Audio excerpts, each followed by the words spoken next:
I'm not even sure how to feel about this one.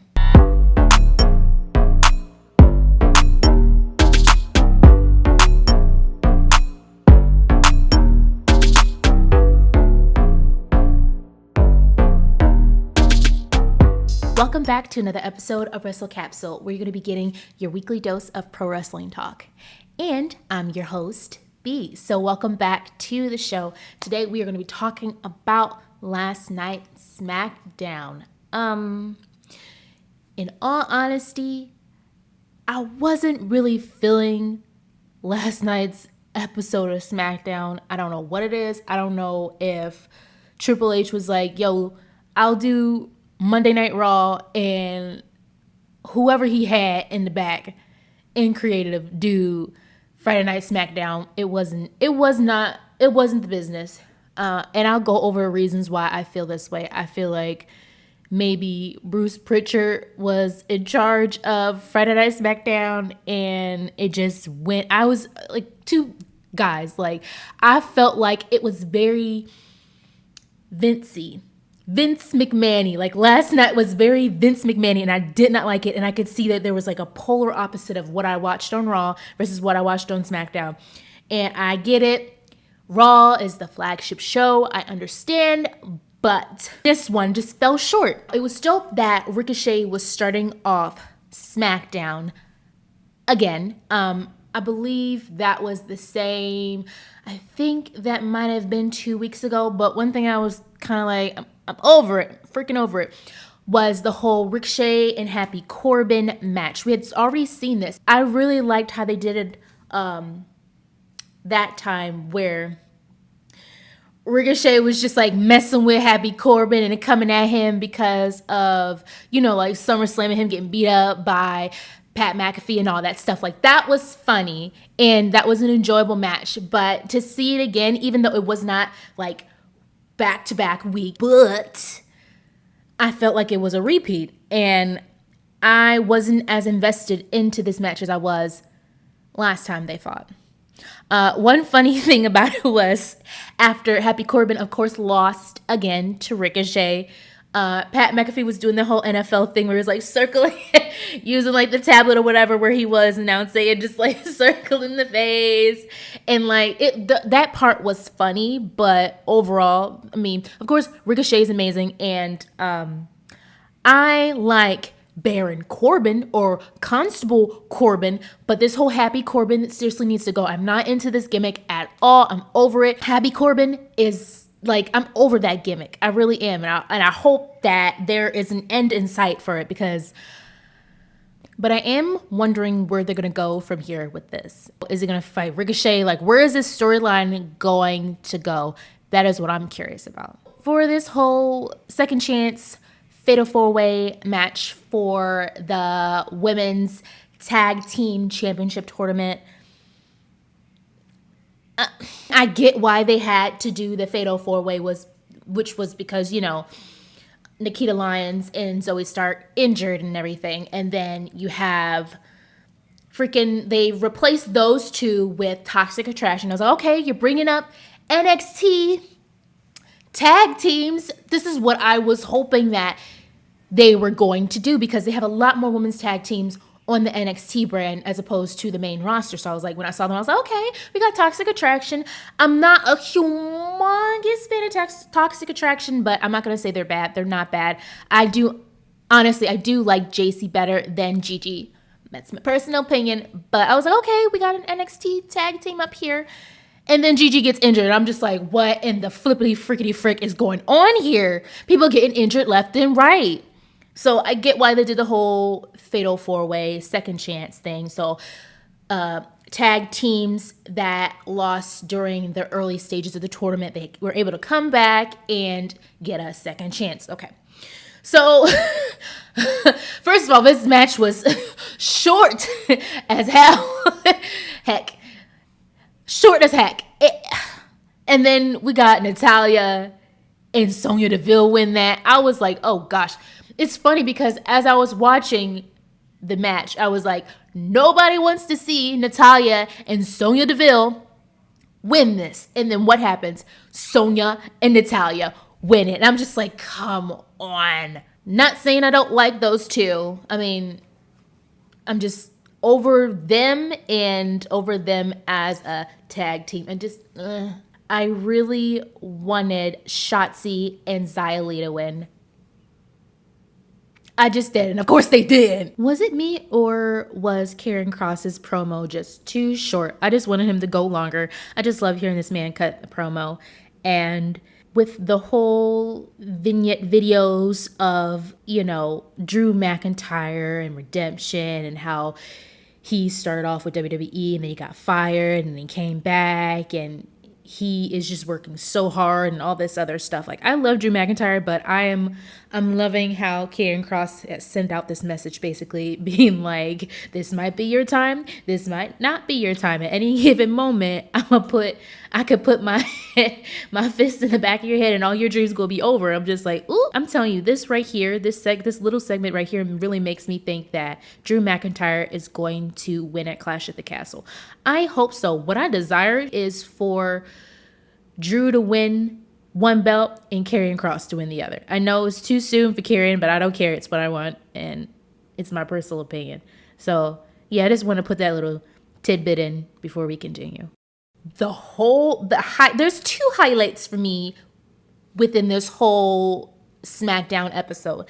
The first one was the promo cut between Gunther and Sheamus. Now, I will say, I am looking forward to this match at Clash at the Castle for the Intercontinental Championship. I'm very much looking forward to it.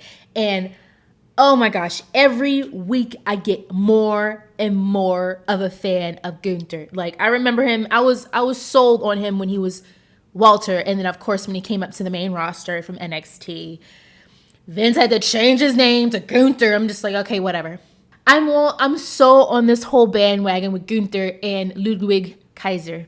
I'm so for it. That promo, oh my gosh, like Gunther got on that mic and oh my gosh, I don't remember, I'm sure he did, but I don't remember Gunther being that vicious on the mic like that. I was like, yes, Gunther, you are the ring general. He was like, Sheamus, the ring general is going to break you. And I'm just like, promos like that get me excited for pay-per-views. Oh my goodness. Next Saturday is going to be bomb. It has to be bomb. So that is a way to get people excited for a mid-card championship match, like for real. One thing that was freaking funny with that segment between Sheamus and Gunther was when Sheamus was trying to get the fans to do a chant with him. Was it? I forgot what the chant was. But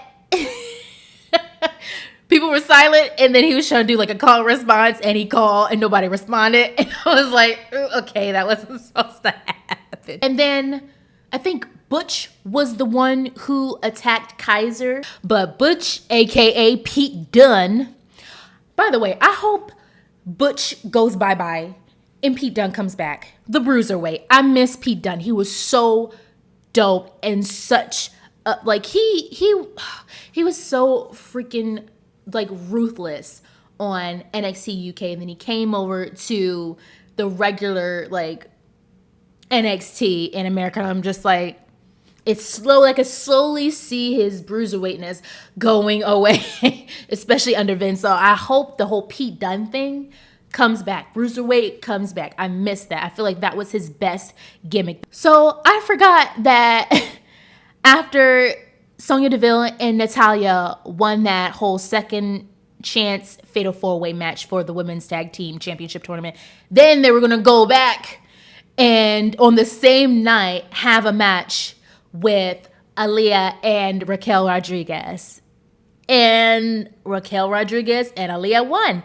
Why am I not surprised? That really just sucks. I feel like that was such a waste. They're going to win. And I knew they were going to win. When I saw that it was Sonya and Natalya and it was versus Raquel and Aliyah, I just knew that they were going to win. I'm just like, all right. And I said this before in another one of my SmackDown reviews, like, no offense to Aliyah, but Raquel Rodrigues is she's big. She's a big woman. And I feel like she's pulling a lot. Like, she's pulling that tag team right now. Like, because she's big in her size and everything like that. And she's such a power wrestler. She's pulling most of the weight in that tag team. And I'm just like, of course they're going to win. I love seeing my girls wrestle, but I mean, I don't care about the tournament. And this match wasn't even all that. Raquel was looking a little sloppy.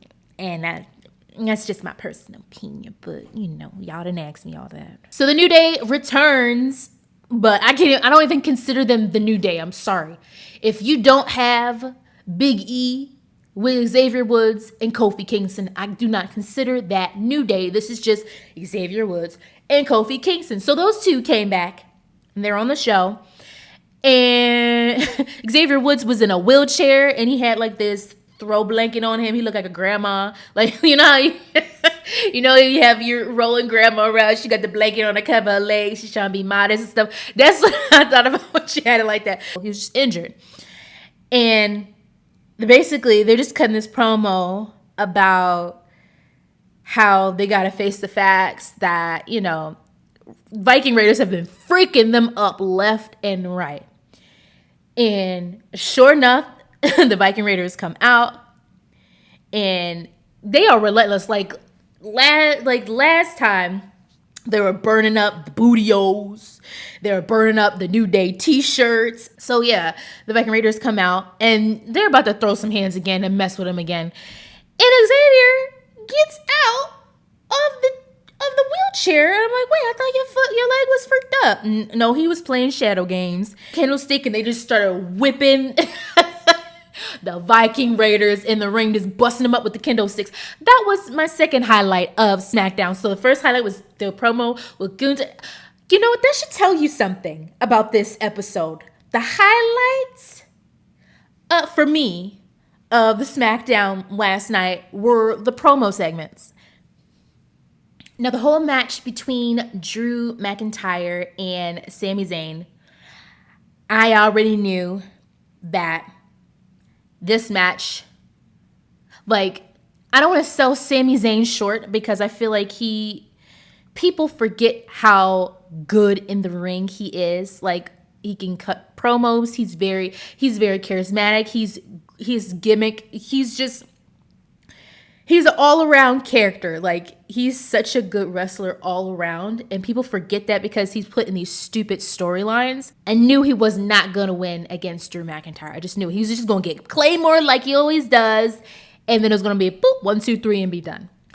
And I remember before I was saying that I was not feeling this whole storyline with Sami Zayn and the Bloodline. But it is growing on me more and more every week. Like, I love how Sami has this sort of understanding with Roman Reigns, and Roman Reigns is like kind of like bringing him in, and Jimmy Uso is just enjoying, like, he's entertained by Sami, and Jay always has beef with Sami. Like, he doesn't want him in the Bloodline.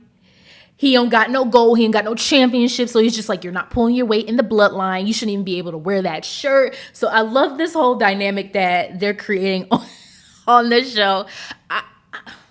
So I know that Sami was trying to earn Roman's respect. And he wanted to do this match and kind of show that he does have what it takes to be in the Bloodline. But he fell short and he lost. And then Roman comes out, and then you got the Bloodline plus Sami, and they're beating up Drew, got the chairs, everything, kicking him, like freaking him up. And I'm just like, at the end, they're all in the ring. Drew's on the mat, out of it. They got the chair, sits the chair on his neck.